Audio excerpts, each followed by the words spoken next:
اعوذ باللہ من الشیطان الرجیم بسم اللہ الرحمن الرحیم الحمد للہ رب العالمین الرحمن الرحیم مالک یوم الدین صدق اللہ مولانا العظیم بحرمت ان اللہ وملائکتہ یصلون علی النبی یا ایھا الذین آمنوا صلوا علیہ وسلموا تسلیما اللہم صل علی سیدنا محمد وعلی آلہ وصحبہ اجمعین۔ حاضرین کرام، ماہ رمضان المبارک کے آخری عشرے میں روزانہ درس کا سلسلہ گزشتہ کئی سالوں سے جاری ہے، اور ویسے یہ درس روزانہ عصر کے بعد ہوتا ہے۔ آج اس وقت ہو رہا ہے، آج عصر کے بعد نہیں ہوگا۔ اس وقت قرآن مجید کی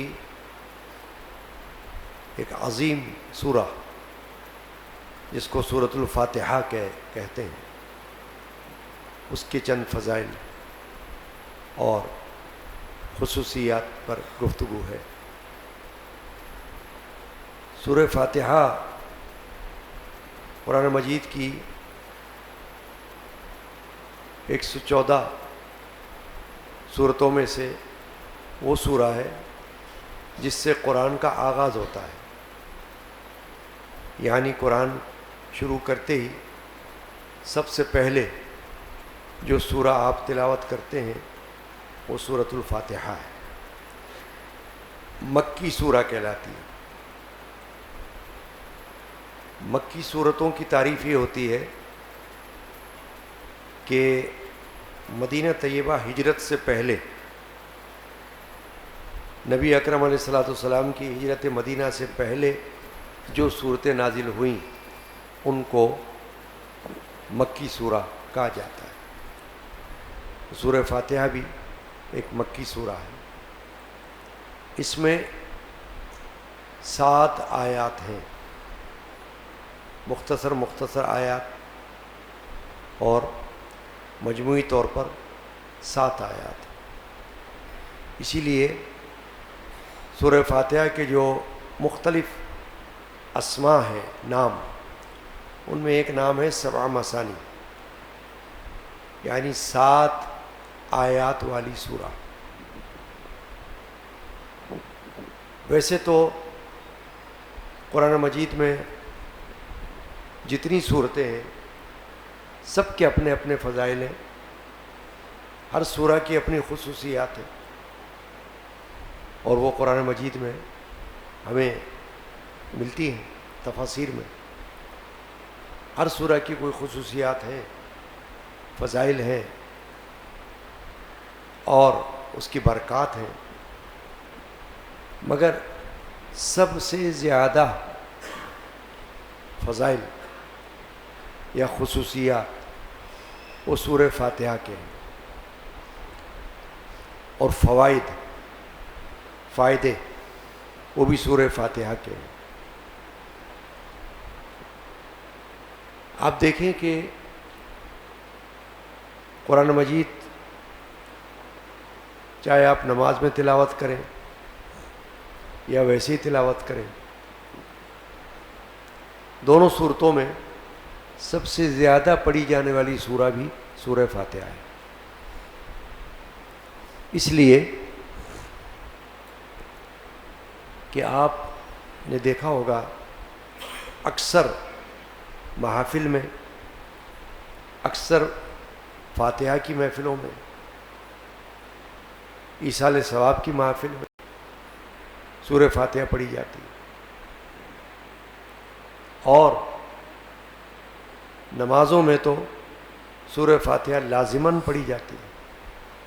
کوئی نماز ایسی نہیں ہے جو سورہ فاتحہ کے بغیر ہو جائے۔ فرائض نمازوں میں سے، سنت نمازوں میں سے، واجب نمازوں میں سے، نفلی نمازوں میں سے، ہر نماز میں سورہ فاتحہ ضرور پڑھی جاتی ہے۔ اور واجبات کے درجے میں ہے. سورہ فاتحہ پڑھے بغیر نماز نہیں ہوتی. اس لیے آپ اندازہ لگا لیں کہ دنیا بھر میں جہاں جہاں مسلمان رہتے ہیں وہ سورہ فاتحہ کثرت سے تلاوت کرتے ہیں. کوئی سورہ اتنی تلاوت نہیں کی جاتی ہوگی جتنی سورہ فاتحہ پڑھی جاتی ہے. نماز کے اندر سورہ فاتحہ پڑھی جاتی ہے, غیر نماز میں سورہ فاتحہ پڑھی جاتی ہے. کل فاتحہ کے وقت جب کل فاتحہ پڑھی جاتی ہے ختم شریف میں, ایصال ثواب کی محفل میں, تب بھی سورہ فاتحہ پڑھی جاتی ہے.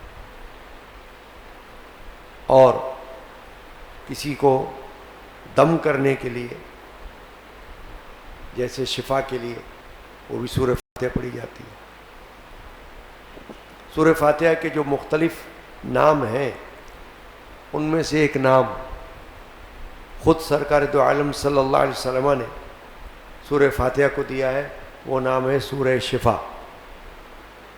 سورہ شفا یعنی شفا کی نیت کر کے یہ سورت پڑھنا,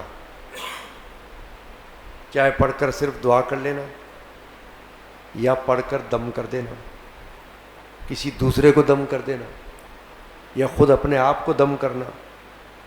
اس طرح کے ہتھیلیوں پر پھونک دیں پڑھ کر سورہ فاتحہ, اور ہتھیلیاں اپنے چہرے پر, اپنے جسم پر مل لیں, تو یہ سورہ فاتحہ کا دم ہو جائے گا.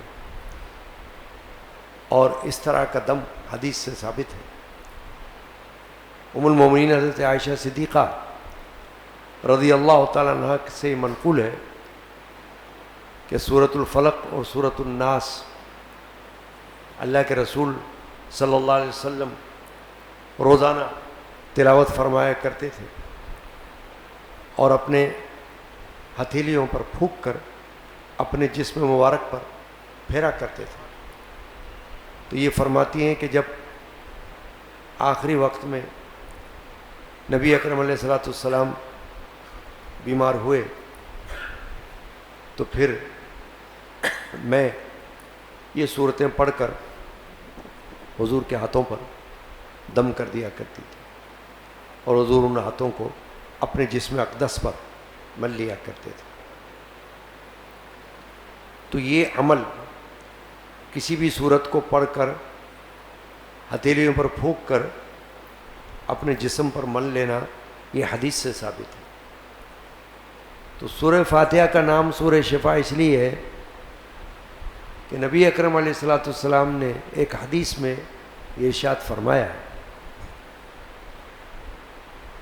کہ سورہ فاتحہ میں ہر بیماری کے لیے شفا ہے سوائے موت کے. یعنی اگر موت ہی آنی ہو تو پھر تو موت ہوگی, ورنہ جو بھی بیماری ہو اس میں شفا کے لیے سورہ فاتحہ مجرب ہے, مقبول ہے.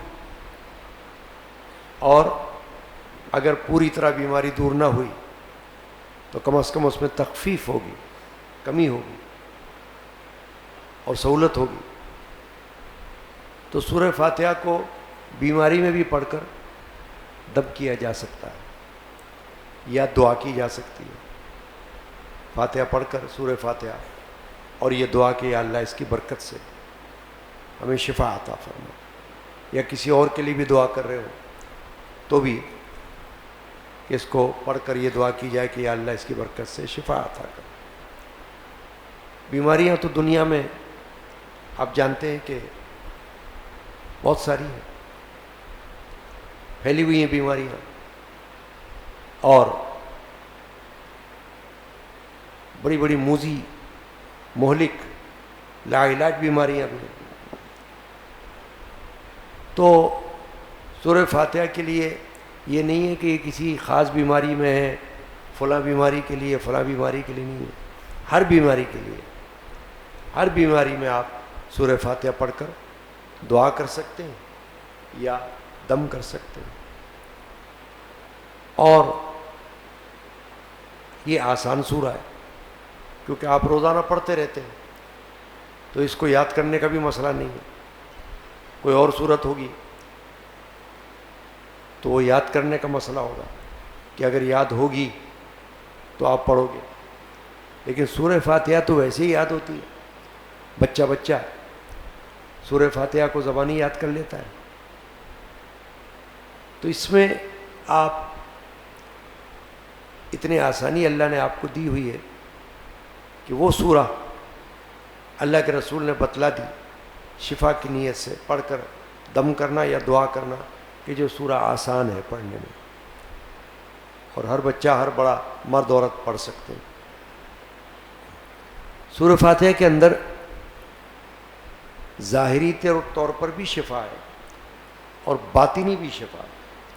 ظاہری طور پر تو یہی ہے کہ بیماری تو آپ نے پڑھ کر دعا کر لی یا دم کر لیا تو شفا ہوگی، اور باطنی طور پر یہ کہ ایسی بیماریاں جو نظر نہیں آتی، جسم کے اندر ہیں، جیسے برائیاں، اس کے لیے بھی سورہ فاتحہ پڑھی جا سکتی ہے کہ وہ برائی وہ گناہ دور ہو جائے۔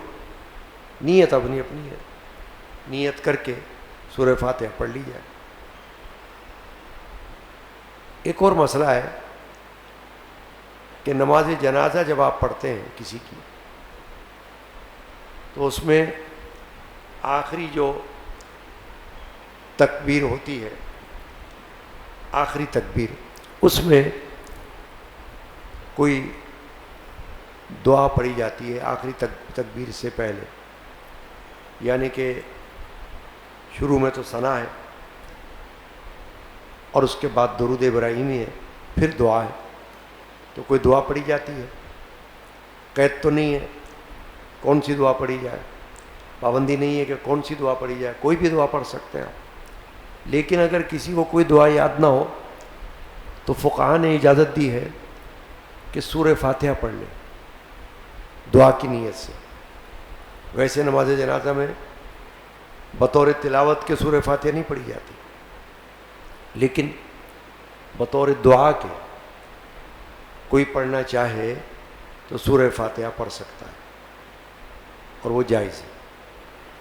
تو سورہ فاتحہ وہاں بھی کام آ جاتی ہے نماز جنازہ میں، کہ کوئی دعا یاد نہ آ رہی ہو یا اس وقت کسی کو یاد نہ ہو اور سورہ فاتحہ یاد ہو، وہ جلدی سے سورہ فاتحہ تلاوت کر لے تو وہ بطور دعا کے ہو جائے گی۔ سورہ فاتحہ کے مختلف جو نام ہیں، ان میں ایک تو نام یہی ہے سورہ فاتحہ، اور ایک ہے سبع مثانی جو میں نے بتایا 7 آیات والی سورہ، ایک ہے سورہ شفا، یہ نام ہے، پھر سورہ کافیہ، یہ بھی اس کا نام ہے، کفایت کرنے والی، یعنی کافی ہونے والی، کہ آپ نے سورہ فاتحہ پڑھ لی تو ایسا ہے کہ جیسے آپ کو کفایت کر رہی ہے یہ سورہ، ایسی عظیم سورہ ہے۔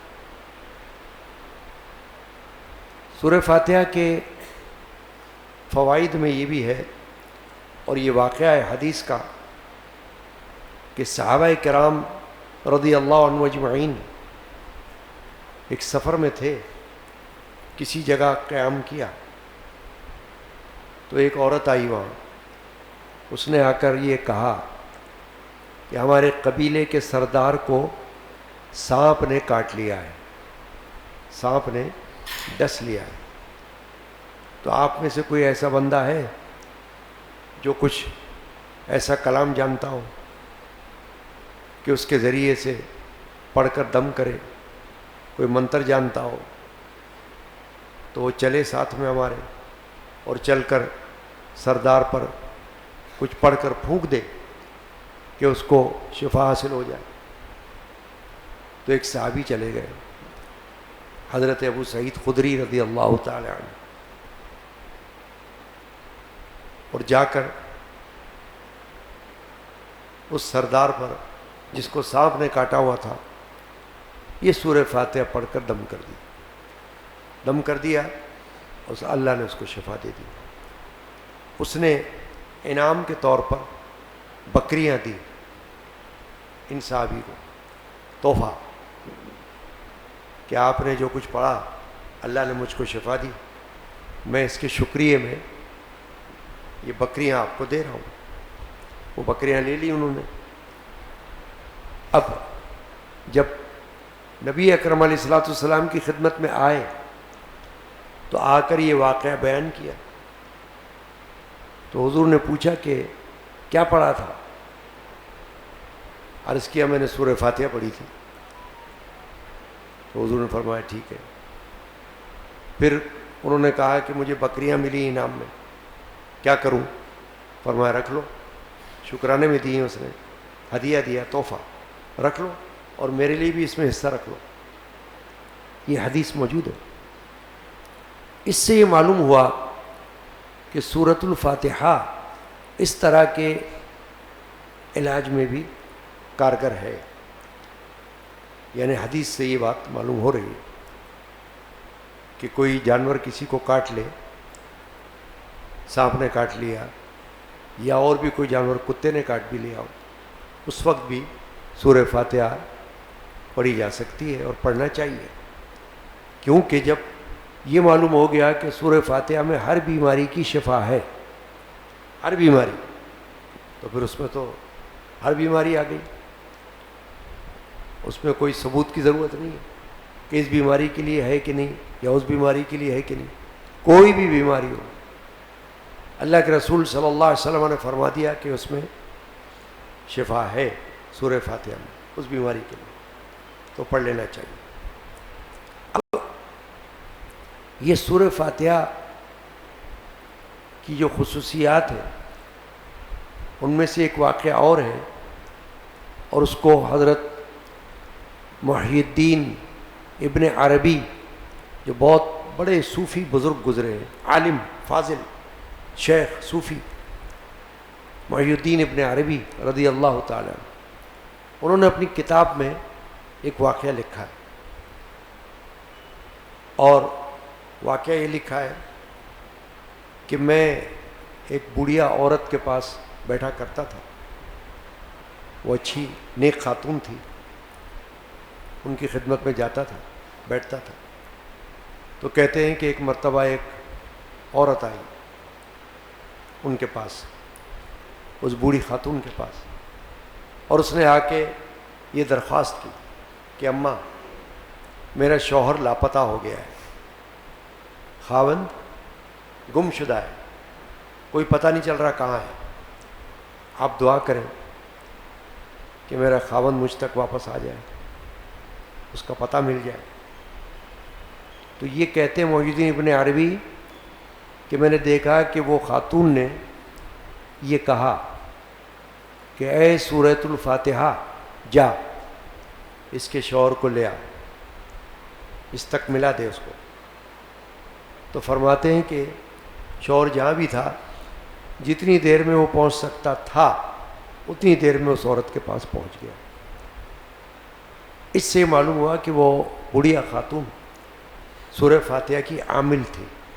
عامل کا مطلب یہ ہوتا ہے کہ اس نے سورہ فاتحہ کو پڑھ پڑھ کر اللہ کی طرف سے ایسی طاقت حاصل کر لی تھی کہ وہ سورہ فاتحہ پڑھتی تو اس کے ذریعے سے کام کروا لیتی تھی۔ تو یہ بھی واقعہ ہمارے لیے بڑا اہم ہے کہ سورہ فاتحہ گم شدہ کے لیے بھی پڑھی جا سکتی ہے، نیت کر کے مختلف مقاصد میں پڑھی جا سکتی ہے۔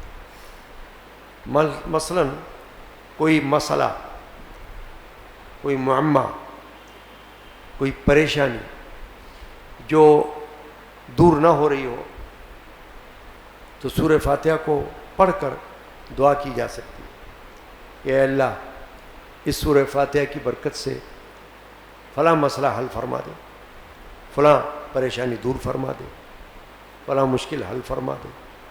تو اس میں کوئی حرج ہی نہیں ہے۔ ایک تو یہ کہ عبادت ہو جائے گی، جب آپ سورہ فاتحہ پڑھیں گے تو ظاہر ہے کہ اللہ کا کلام ہے، اور اللہ کا کلام پڑھنا عبادت ہے۔ قرآن میں سے آپ جو کچھ بھی پڑھتے ہو وہ عبادت میں شمار ہو جاتا ہے، اللہ کا کلام ہے۔ اور پھر ذکر ہے، قرآن جو ہے وہ ذکر اللہ ہے، اور ذکر اللہ کا حکم اللہ نے دیا ہوا ہے۔ تو جب آپ قرآن میں سے کچھ بھی پڑھیں گے تو اس کی مثال یہ ہوگی کہ آپ ذکر اللہ کر رہے ہیں، اللہ کا ذکر کر رہے ہیں۔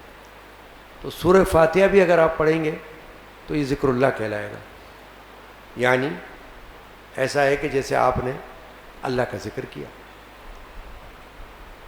تو سورہ فاتحہ تو ویسے بھی بطور ذکر کے بھی پڑھی جا سکتی ہے، یعنی اگر ذکر اللہ کا دل چاہے تو آپ تسبیح پر سورہ فاتحہ پڑھتے رہیں، نیت کر کے ذکر اللہ کی، تو بالکل بلا شک و شبہ ذکر اللہ ہو جائے گا اور ذکر اللہ کا ثواب ملے گا۔ قرآن مجید میں اللہ تعالیٰ نے ایک جگہ آیت شریفہ میں ارشاد فرمایا، یا ایھا الذین آمنوا اذکروا اللہ ذکرا کثیرا، اے ایمان والو اللہ کا ذکر کرو، بہت ذکر، کثرت کا ذکر۔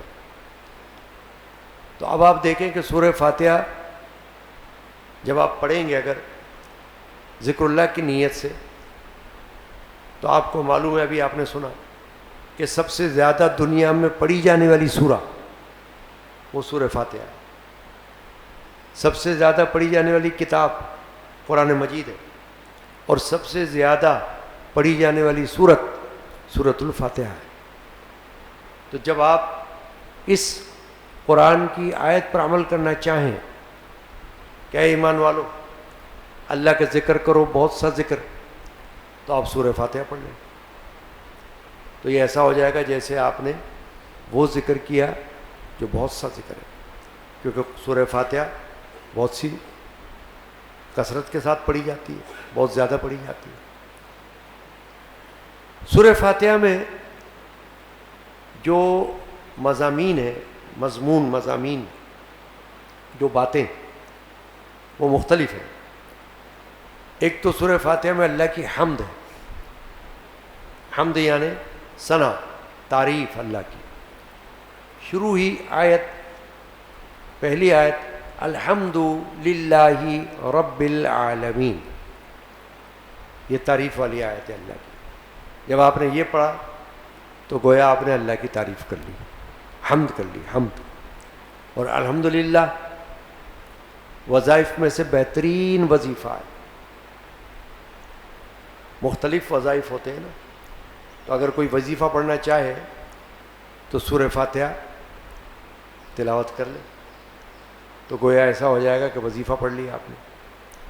اور پہلی آیت اس کے اندر اللہ کی تعریف ہے، الحمدللہ، جس کا معنی ہے کہ تعریف ہے اللہ کے لیے، تمام تعریفیں ہیں اللہ کے لیے۔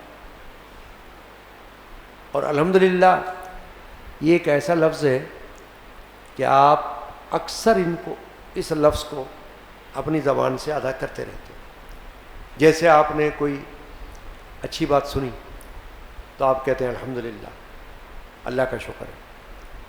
کوئی آپ سے حال پوچھے، طبیعت پوچھے، تو آپ کہتے ہیں الحمدللہ، اللہ کا شکر ہے۔ کوئی نعمت اللہ آپ کو عطا کرے تو آپ کہتے ہیں الحمدللہ، اللہ کا شکر ہے، شکر للہ، اللہ کا شکر ہے۔ تو پہلی بات جو سورہ فاتحہ میں آغاز میں آپ کو نظر آتی ہے وہ اللہ کی تعریف ہے۔ اور الحمدللہ جیسا میں نے کہا کہ وظیفہ ہے، میرے جد امجد حضرت مولانا شاہ محمد غلام رسول قادری رحمۃ اللہ تعالی علیہ کی ایک حمد ہے لکھی ہوئی، جس میں الحمدللہ کی تکرار ہے۔ آپ نے کلام لکھا، حمد لکھی، ہے جان و تن میں الحمدللہ، ہے جان و تن میں یعنی جان میں اور جسم میں، الحمدللہ ہے جان و تن میں الحمدللہ کام و دہن میں الحمدللہ. کام یعنی سینہ اور دہن یعنی زبان. دل اور زبان پر الحمدللہ ہے. مرد مجاہد کا ہے یہ نغمہ میدان رن میں الحمدللہ. یعنی الحمدللہ جو ہے بہت بڑا وظیفہ ہے, بڑا ورد ہے, بڑی شان ہے اس کی. اگر کوئی اللہ کی تعریف کرنا چاہے تو تسبیح پر الحمدللہ پڑھتا رہے, اللہ کا شکر ہوتا رہے گا, اللہ کی تعریف ہوتی رہے گی اور عبادت ہوتی رہے گی, اجر و ثواب بھی ملتا رہے گا. قرآن مجید میں اللہ نے ایک جگہ فرمایا لئن شکرتم لازیدنکم, اگر تم میرا شکر ادا کرو گے تو میں تمہیں اور زیادہ عطا کروں گا.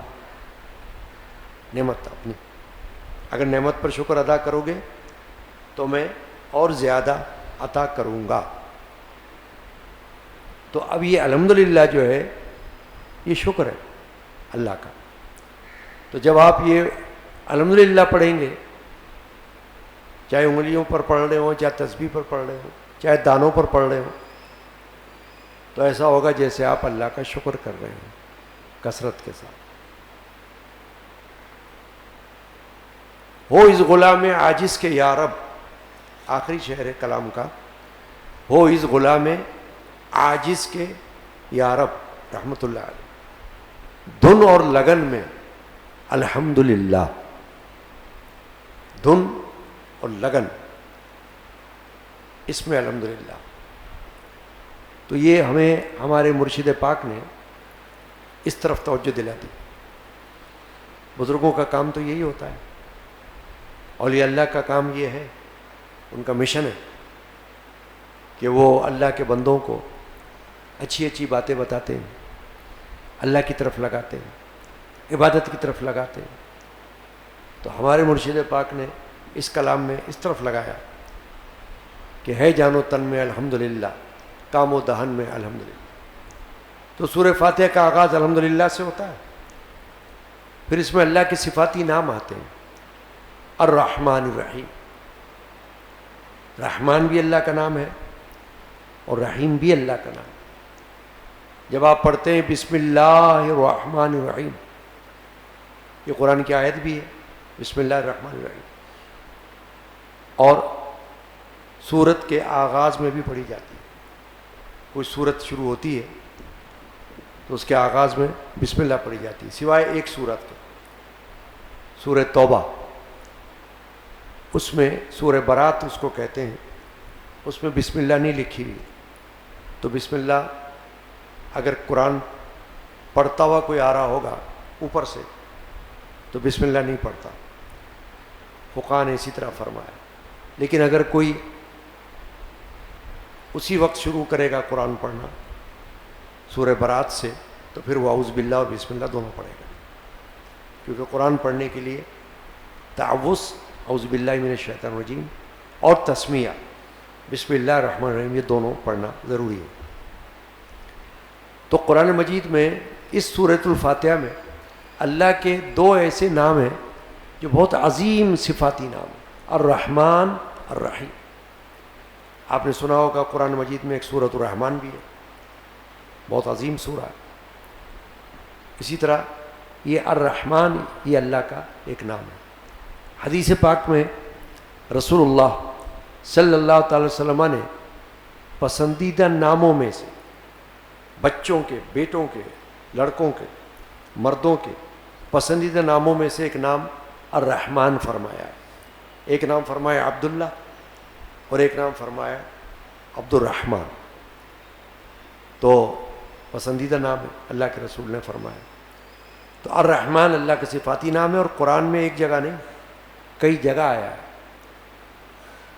الرحمن, اور ساتھ میں رحیم, یعنی رحم کرنے والا, بہت زیادہ رحم کرنے والا, الرحمن الرحیم.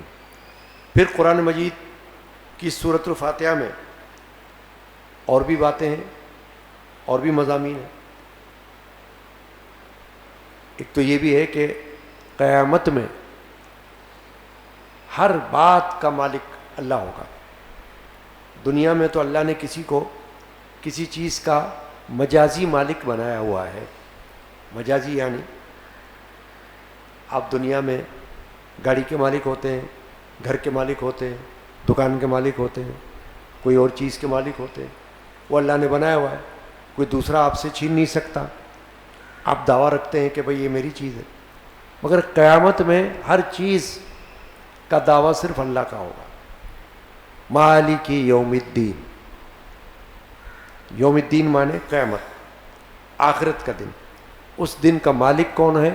اللہ. پھر اس کے اندر عبادت اور استعانت اس کا ذکر ہے. ایاک نعبد و ایاک نستعین, ہم تیری ہی عبادت کرتے ہیں. توحید کی طرف اللہ تعالیٰ نے توجہ دلائی. توحید یہ ہوتی ہے کہ ایک خدا کی عبادت, ایک اللہ کی عبادت. مخلوقات میں سے کسی کی عبادت نہیں ہو سکتی, صرف اللہ کی عبادت ہوتی ہے. ایاک نعبد و ایاک نستعین, اور تجھی سے مدد مانگتے ہیں. یعنی حقیقی مدد, مستقل مدد صرف اللہ کی ہے. اللہ کی مدد نہ ہو تو کوئی بندہ بھی کسی کی مدد نہیں کر سکتا. دنیا میں اللہ نے ایسا نظام بنایا ہوا ہے کہ ایک بندہ دوسرے بندے کی مدد کر سکتا ہے, اور کچھ عبادات ایسی ہیں کہ اللہ نے فرمایا وہ بھی تمہارے لیے مددگار ہے. جیسے قرآن میں اللہ نے فرمایا استعینوا بالصبر والصلاۃ, مدد مانگو صبر سے اور صلاۃ سے. یعنی صبر کے ذریعے مدد طلب کرو اللہ کی, اور نماز کے ذریعے مدد طلب کرو اللہ کی. رسول اکرم صلی اللہ علیہ وسلم کو جب کوئی مشکل کسی طرح کی بھی درپیش آ جاتی ہے تو آپ نماز پڑھا کرتے تھے, نفل میں مشغول ہو جاتے تھے, نفل نماز. چنانچہ استعانت یعنی اللہ کی مدد یہ سورہ فاتحہ کے اندر بتائی گئی, سکھائی گئی. پھر سورہ فاتحہ میں دعا ہے, دعا بھی اس کے اندر ہے. اہدنا الصراط المستقیم, اے اللہ ہمیں سیدھا راستہ ہدایت کر, سیدھا راستہ دکھا, ٹیڑھا نہیں سیدھا. اور پھر یہ بھی دعا بتائی گئی صراط الذین انعمت علیہم, ان کا راستہ جن پر تو نے انعامات نازل کیے. انعام یعنی جن سے تو خوش ہوا. صراط الذین انعمت علیہم, وہ لوگوں کا راستہ, ان لوگوں کا راستہ. یعنی اللہ تعالیٰ نے راستے کی کسی ایک راستے کی نشاندہی نہیں فرمائی کہ یہ راستہ. دعا تو سکھلائی اہدنا الصراط المستقیم کہ اللہ ہم کو سیدھا راستہ دکھا, مگر وہ راستہ اس کی کوئی خاص نشاندہی نہیں فرمائی, بلکہ یہ فرمایا صراط الذین انعمت علیہم, کہ دعا یہ مانگو کہ یا اللہ ان لوگوں کا راستہ جن پر تو نے انعام نازل کیا. تو قرآن میں ایک جگہ اللہ نے اس کی نشاندہی یہ فرمائی ہے کہ وہ لوگ نبی ہیں, صدیق ہیں, شہید ہیں اور صالحین ہیں. اولیاء اللہ, اللہ کے نیک بندے ہیں, ان کا راستہ وہ سیدھا راستہ ہے. ان پر چلنے کی کوشش کرنا یہ سیدھا راستہ ہے, سیدھا راستہ. صراط الذین انعمت علیہم غیر المغضوب علیہم ولا الضالین, ان کا راستہ نہیں. اللہ نے فرمایا یہ دعا مانگنا کہ اللہ ان کا راستہ نہیں جن پر تیرا غضب نازل ہوا, جن سے تو ناراض ہے, ان کا راستہ مجھے مت دکھا. ولا الضالین, اور گمراہوں کا راستہ, ایسا راستہ مجھے مت دکھا, مجھے اس راستے سے بچا. تو یہ دعا بھی آ گئی سورہ فاتحہ میں. تو سورہ فاتحہ کے جو مضامین ہیں اس میں اللہ کی تعریف, حمد و ثنا, اور اللہ کی بزرگی, اللہ کے صفاتی نام, اس کے علاوہ اللہ کی مدد, اللہ کی عبادت, اور سیدھے راستے کی دعا, ان لوگوں کے راستے کی دعا جن پر اللہ نے انعام نازل کیا اور جن پر اللہ کا غضب ہے اور جن سے اللہ ناراض ہے وہ، اور جو گمراہ ہیں ان کے راستے سے بچنے کی دعا۔ تو یہ سورہ فاتحہ کے بارے میں نے آج کے درس میں کچھ باتیں بیان کی ہیں۔ دعا ہے کہ اللہ تبارک و تعالی ہمیں ان باتوں کو یاد رکھنے کی اور ان پر عمل کرنے کی توفیق عطا فرمائے۔ صلی اللہ تعالی علی سیدنا مولانا محمد وعلی آلہ وصحبہ وعلی بیت اجمعین برحمتک یا ارحم الراحمین۔